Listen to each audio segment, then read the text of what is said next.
চলে আসলাম তেহারি মাংস রান্নার ছোট্ট একটি রেসিপি নিয়ে। এখানে আমি সরিষার তেল আর সয়াবিন তেল মিক্সড করে দিয়ে দিলাম কিছুটা পরিমাণ পেঁয়াজ কুচি। পেঁয়াজটাকে নাড়াচাড়া করে দারুচিনি, এলাচ আর তেজপাতা দিয়ে দিলাম মাংস দিয়ে সুন্দরভাবে মিশিয়ে নেব।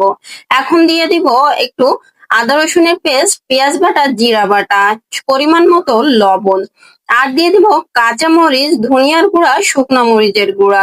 মাংসের পরিমাণ অনুযায়ী সবকিছু দিতে হবে। দিয়ে দিব টক দই দিয়ে সুন্দরভাবে একটু নাড়াচাড়া করে মিশিয়ে নেব। তারপর দিয়ে দিব টমেটো সসটা দিলে খুবই টেস্ট আসে আমার কাছে মনে হয় মাংসের।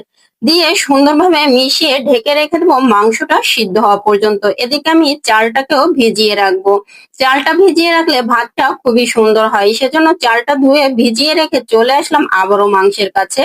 অনেকক্ষণ হয়ে গেছে, মাংসটাও একটু সিদ্ধ হয়ে গেছে, একটু মানে প্রায় শেষের দিকে। এখন দিয়ে দিব বাদাম বাটা আর একটা ফ্রেশ ক্রিম। এই ফ্রেশ ক্রিমটা আমার বাসায় বানানো। দিয়ে দেব কিছুটা পরিমাণে গুঁড়ো মশলাটাও আমি বাসায় বানিয়েছি। এভাবে মাংস রান্না করলে খুবই টেস্ট হয়। দেখেন মাংসের কালারটা কতটা সুন্দর এসেছে এবং মাংসটা খুবই টেস্ট হয়েছিল। এভাবে সাদা ভাতের সাথেও রান্না করে খেলে অনেক মজা লাগে।